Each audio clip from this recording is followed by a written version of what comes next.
I've just watched SmackDown and I couldn't believe what I was seeing. I could not believe my eyes. I could not believe my ears. I could not believe what I was seeing. I could not believe what I was hearing.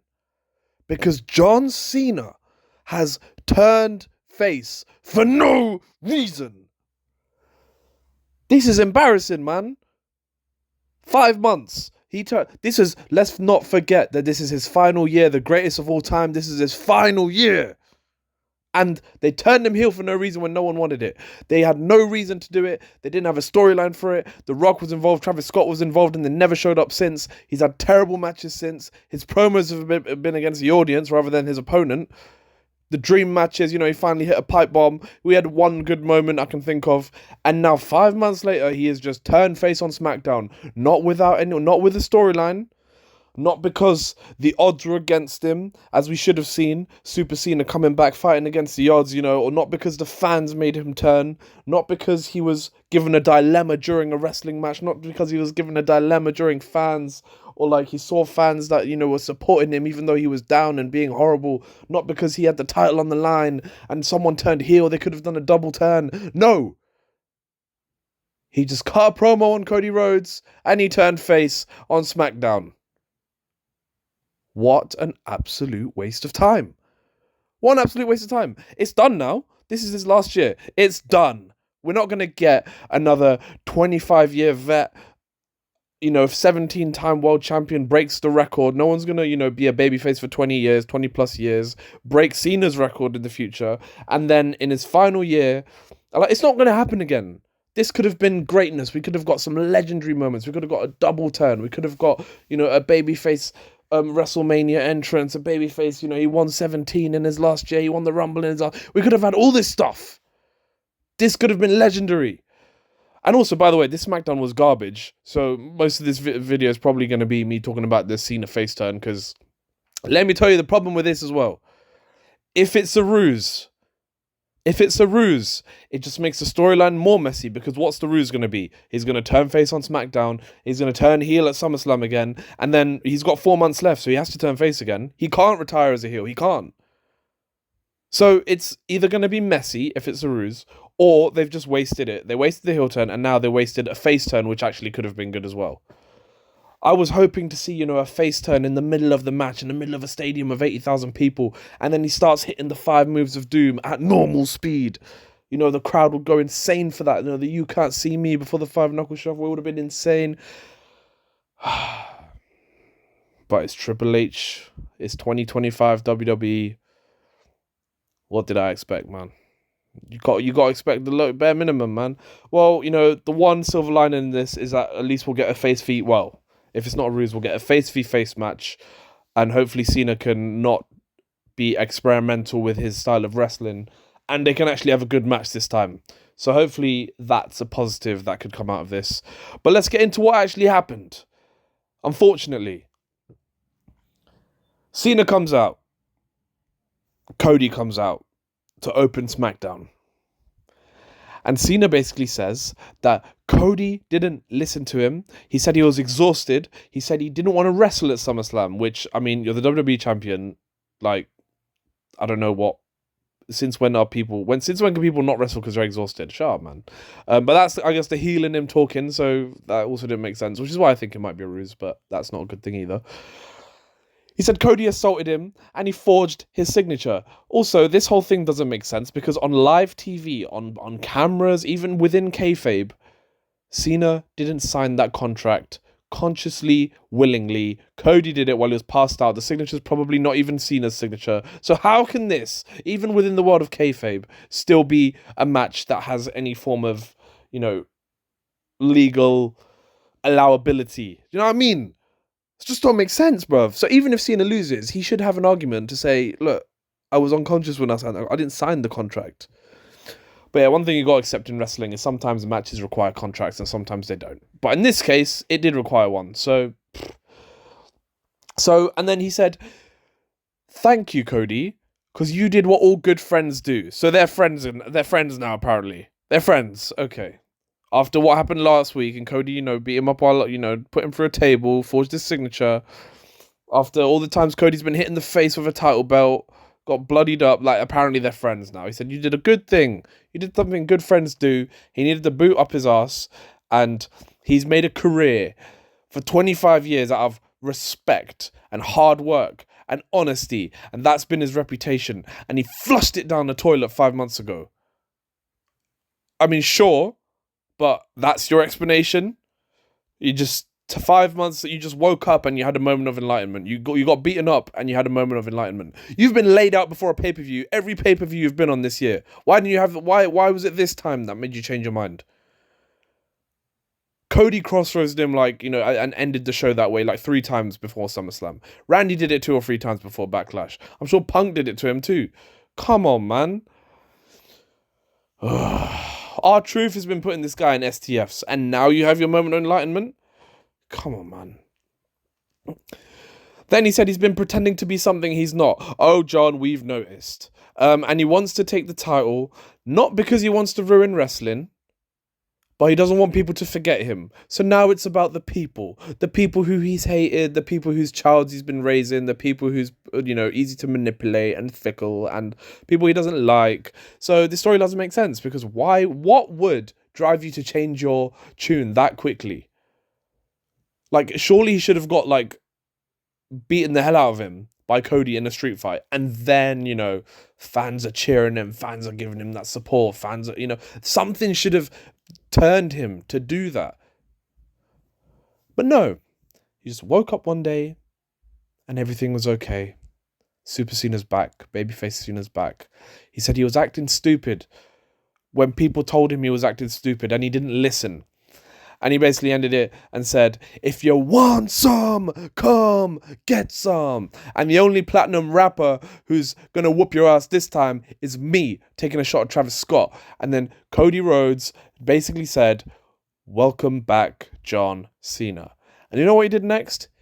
He cracks open a beer, has a beer with John Cena, and shakes his hand.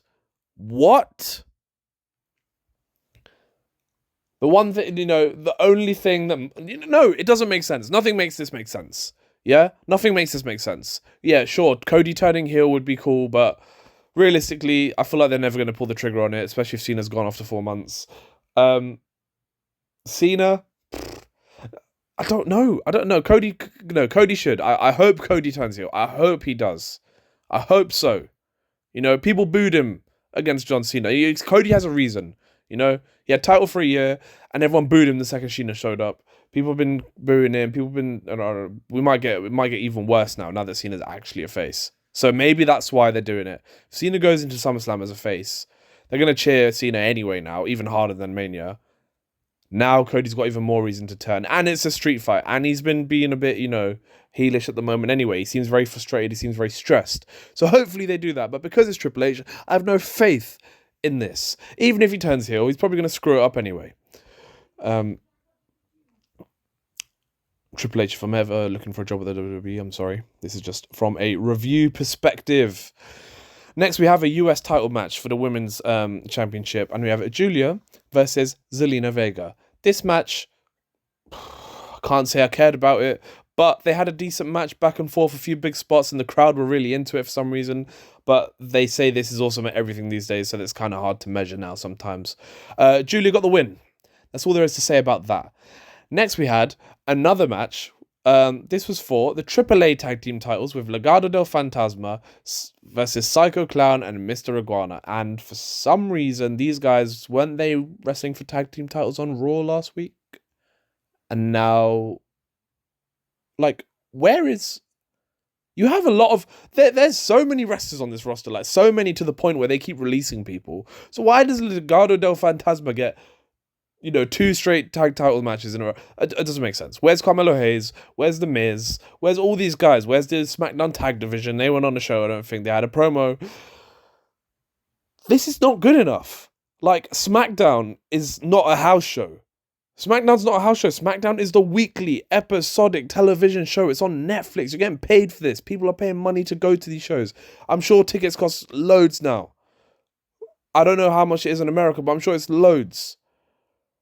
So why are we not getting the stars on these shows? Why?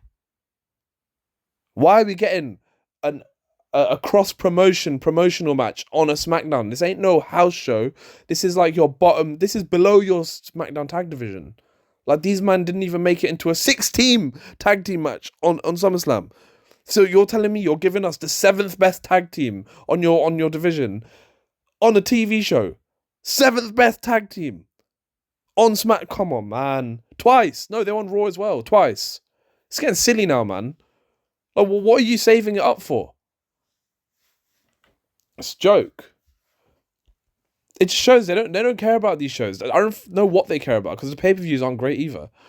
I think they're just trying to, I don't know. I literally don't know. Maybe they're just trying to get to WrestleMania. Well, WrestleMania was bad anyway, so I don't know what they're actually investing in people for. I remember there was a time when the shows were used to boost hype for the pay-per-views. That doesn't apply anymore, because there's 2 weeks of build between every pay-per-view, and the shows are trash. Then there was a time when I remember there was a news article that came out, and they said, oh, actually, we're going to start using the pay-per-views to bring viewership to TV shows, so big stuff would happen at pay-per-views. Now you get neither. So what is the goal here? Next, we had Aleister Black versus Priest. This is a bit better. You got your two upper mid-carders having a match together. Good. That's kind of, SmackDown before SummerSlam. We should be getting more of that. We should be having longer. Cody should be wrestling. He's not got the title. Cody just never wrestles anymore. Like, what happened to him? I remember when Cody and Carmelo Hayes wrestled on a random SmackDown at the draft. Like, and he's one of the best wrestlers in the company. Why doesn't he wrestle? That's strange. Jacob Fatu didn't wrestle, but I guess he's got a cage match on SummerSlam. It's all very odd to me. It's all very odd. But this one, at least there were two upper mid-carders. I guess that's the best we're gonna get. And guess what? It ended in a DQ. I think that's 3 in a row now, because Raw, the main event, ended in a DQ when Braun Baker came and speared Jey Uso. The SmackDown before, the tag match, ended in a DQ when Nikki Cross pulled out the ref. And we're 3 in a row. 3 in a row. Aleister Black started beating up Damian Priest with a chair and loads, smashed him into steel steps, Black Mass, DQ. At least it wasn't the main event, but still. Come on now. Next we have Talatonga versus Jimmy Uso. I can see why they're doing this. Solo and Jacob are resting. You can still get them on TV. Fine. I'll take this one. It wasn't a very interesting match. I'm not really familiar with Talatonga's work, but from what I saw, guy's a bit slow. He's big though. They gave him a choke slam, but then I think they gave Jelly Roll a choke slam as well. So I don't know. You know what? Who won this match? I don't remember. But I remember the Bloodline came out at the end. Jacob Fatu came out to help, and he started taking out all the members of the Bloodline while Solo just watched on. But that is just what the Bloodline's been doing for the last 2 years, so I don't think it matters who won that match, because you already know how it's going to go, man. One of the better moments of the show, it was like a 30-second promo or 1-minute promo from Charlotte and Alexa Bliss, and I think they're building on this little friends but not friends dynamic, and it's quite funny, quite interesting. The announcer asked Charlotte, so are you guys friends yet? And Charlotte's wearing a t-shirt saying "We're not friends" and a bucket hat for some reason. And she says she respects her. She respects Alexa. She always has her back. Alexa always has her back as well. And even though she's annoying, she does respect her. And Alexa just said, "Oh, is that how you compliment people?" And she's like, "Hmm." And they basically just said, "Yeah, we're getting there." But yeah, we'll see where that goes. I guess this is all building to a really big. What was the thing Daniel Bryan and Kane used to do? Was it hug it out? Was that what the crowd used to chant? Yeah, there'll probably be a moment at some point where they're arguing, and then at the end, the crowd starts shouting, hug it out, and then they hug, and there'll be a big pop, and they're finally a functioning team. That, that's cool. That's cool. A women's tag division needs something, if not anything. And those two are great. Alexa and Charlotte are great. I know there's a lot of Charlotte hate out there, but Charlotte's one of the best wrestlers in the company. Straight facts. Whether she's, a heel, this is a great role for her as well, because she is obviously getting booed out the building, and now she's kind of still a heel, but, the lovable Alexa Bliss is kind of rubbing off on her. This is quite cute and a bit realistic as well, so I do like this dynamic. And ladies and gentlemen, your main event for the go-home show for SummerSlam is Logan Paul and Drew McIntyre talking about Jelly Roll. do I even need to elaborate on this? That's your main event. Before the second biggest show of the year, your go-home show, you got Logan Paul and Drew McIntyre talking about Jelly Roll. Logan starts the promo with something quite funny, and he just shouted out the green shirt guy. He said, I think he told him to shut up or something. He knows how to go viral because he's just like green. Everyone knows green shirt guy. He's there every single show. He's in the front row every single show, and no one's ever mentioned him. Logan mentioned him. Boom, instant viral clip. Like, he's just so good at like identifying these opportunities.